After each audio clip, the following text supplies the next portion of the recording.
তো চলুন বিশ্বের ব্যাটিং মাস্টার সচিন তেন্ডুলকরের সাথে আজ কথা বলা যাক। তো চলো আজ কিছু কথা, কিছু স্মৃতি শেয়ার করা যাক। একেবারে জীবনের শুরুর দিকটা দিয়েই শুরু করা যাক না কেন। আসলে স্কুল ক্রিকেট খুবই উত্তেজনাপূর্ণ ছিল এবং আমার ক্রিকেট খেলা শুরু করার কারণটিও খুব আশ্চর্যজনক। সত্যি বলতে কি, আমি খুবই দুষ্টু প্রকৃতির বাচ্চা ছিলাম। আমাকে আগলে রাখা খুবই কঠিন ছিল, আর এটা নিয়ে আমি খুব গর্ব অনুভব করতাম। একদিন সন্ধ্যায় আমার অভিভাবকরা সবাই একটা টিভি চ্যানেলে খুব জনপ্রিয় একটি বলিউডের সিনেমা দেখছিল, এবং ওই সময়টায় ভারতে সবার ঘরে খুব বেশি টিভি চ্যানেল ছিল না। আর তাই আমরা বন্ধুরা স্থির করলাম যে এটাই খুব সঠিক সময় আম গাছগুলো থেকে আমগুলো সাবার করে দেওয়ার। আর তাই আমরা এই কাজে ঝাঁপিয়ে পড়লাম এবং আম গাছগুলোরও সর্বনাশ করে ছাড়লাম। আর এটাই ছিল আমার কেরিয়ারের সবচেয়ে বড় টার্নিং পয়েন্ট, কারণ আমার দাদা এবং আমার পরিবারের সদস্যরা, পরিবারের বাকি সবাই বলল যে ব্যাস অনেক হয়েছে। এভাবে প্রতিদিন সন্ধ্যায় লোকের নালিশ নিয়ে নিয়ে ঘরে ফেরা, এটা তুমি আর করতে পারো না। আর এটা সম্ভবত তখন গরমের ছুটি চলছিল, গরমের ছুটি শুরু হয়েছে এই সময়টা। তারা সিদ্ধান্ত নিল যে আমরা সিদ্ধান্ত নিয়েছি এখন থেকে ক্রিকেট খেলার মাঠেই তুমি তোমার সমস্ত ক্যালোরি খরচ করে আসবে, কারণ তুমি নিজেও জানো যে ক্রিকেট খেলতে তোমার ভালো লাগে, আর তাই কাল থেকেই মাঠে নেমে পড়ো। আর এভাবেই আমার ক্রিকেট খেলা শুরু হলো। আর ধীরে ধীরে আমি নিজেও জানতাম না, আসলে আমার বয়স তখন মাত্র 11 বছর, আমি জানতামই না একটা বড় টুর্নামেন্ট কি। কিন্তু ধীরে ধীরে আমার সামনে একটা স্বপ্ন স্পষ্ট হতে শুরু করলো। আমি ভারতের হয়ে খেলতে চাইতাম, কারণ মাত্র 10 বছর বয়সে আমি লর্ডসের মাঠে কপিল দেবের হাতে ওই সুন্দর ট্রফিটা নিতে দেখেছিলাম, 1983 সালের বিশ্বকাপ জয়ের ওই ট্রফি। আমি নিজেও ওই বিজয় উৎসবে অংশগ্রহণ করেছিলাম, যদিও বিশ্বকাপ জয়ের গুরুত্বটা তখনও ঠিকঠাক জানতাম না। আর এভাবেই আমার ক্রিকেট জীবন শুরু হলো। আর আমি নিজেও সবসময় বিশ্বকাপ জয় করতে চাইতাম এবং ওই স্বপ্ন নিয়েই আমার যাত্রা শুরু হলো। আর যতই সময় যেতে লাগলো আমি ক্রিকেটটাকে এনজয় করতে শুরু করলাম এবং ক্রিকেটের চ্যালেঞ্জগুলোকে অনুভব করতে লাগলাম।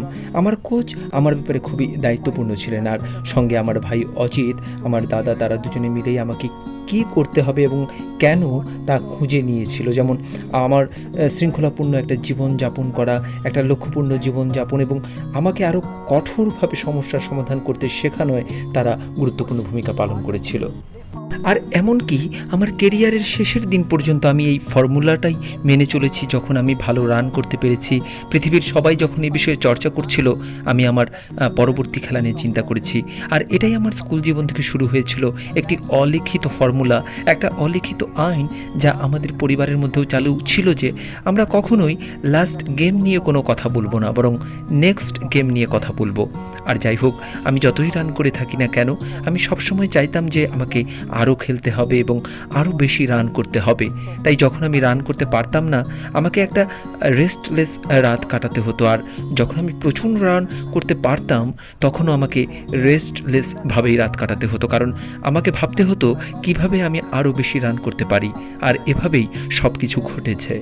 সত্যি বলছি, আমি সাধারণত কখনো নম্বর নিয়ে বা রান নিয়ে আলোচনা করতাম না, কিন্তু আমি অবশ্যই তোমাদের সাথে এই বিষয়টা শেয়ার করতে চাইবো যে আমার স্কুল ক্রিকেট ক্যারিয়ারের শেষের দিকটায় তখন আমি ফার্স্ট ক্লাস ক্রিকেট খেলা শুরু করে দিয়েছি। আর এটা আমি গর্বের সঙ্গেই বলতে পারি যে একটা সিজনে 25টা ইনিংসে আমার গড় 1000-এ দাঁড়িয়ে গিয়েছিল, কিন্তু তখনও আমার দাদা বা আমার কোচ কিন্তু একই রকম ভূমিকা পালন করে গিয়েছিল। আর আমার দাদা ও আমার কোচ এতটাই আশাবাদী ছিল যে যখনই আমি ভালো রান করতাম, তাদের কেউই আমাকে একবারও বলতো না যে ভালো খেলেছো।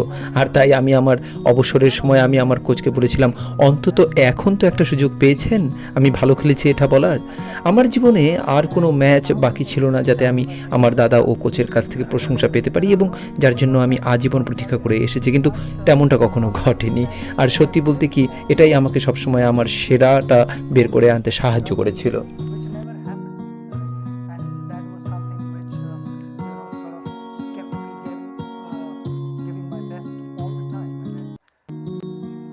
হল ঘরে আমার সঙ্গে অনেকেরই কথা হচ্ছিল, এবং যেহেতু তোমার সঙ্গে আলোচনা হচ্ছেই, তাই তোমাকে কিছু প্রশ্ন করার একটা সুযোগও আমরা পেয়েছি। অনেকেই কিছু সাধারণ বিষয় নিয়ে তোমার কাছ থেকে জানতে চায় যে আজ পর্যন্ত তোমার সেরা ইনিংস হিসেবে কোনটাকে তুমি মনে করো এবং কেন।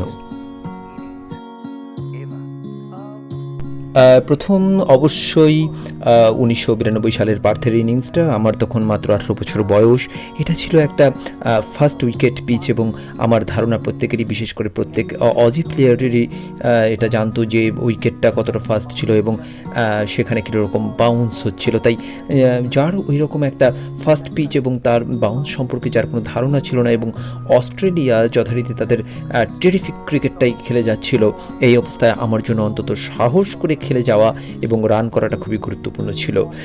আর আমি অবশ্যই এটা বলবো যে এটাই আমার কেরিয়ারের একটা টার্নিং মুহূর্ত, কারণ এরপর যদিও আমি ওভার কনফিডেন্ট ছিলাম না, কিন্তু এটুকু কনফিডেন্ট হয়ে গিয়েছিলাম যে এখন আমি পৃথিবীর যে কোনো বোলিং অ্যাটাক খেলতে প্রস্তুত। আর আমি সত্যি এরপর আমি পৃথিবীর বিভিন্ন রকম অ্যাটাক এর মোকাবিলা করতে সমর্থ হয়েছিলাম, কিন্তু তবু এই নির্দিষ্ট ইনিংসটাই আমি আমার বেস্ট ইনিংস মনে করি।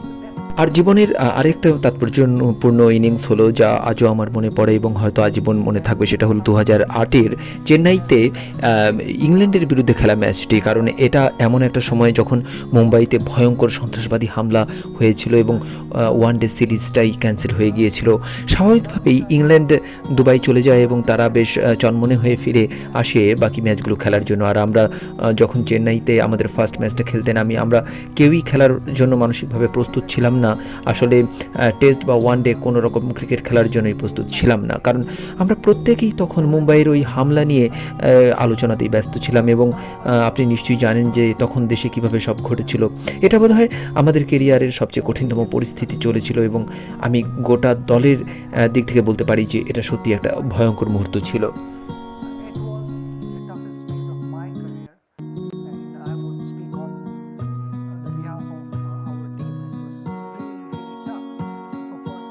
প্রথম 3 দিন, এমনকি তার পরের দিনও অর্থ দিবস পর্যন্ত আমরা কোনো রকম প্রতিযোগিতামূলক পারফরমেন্সই করতে পারিনি।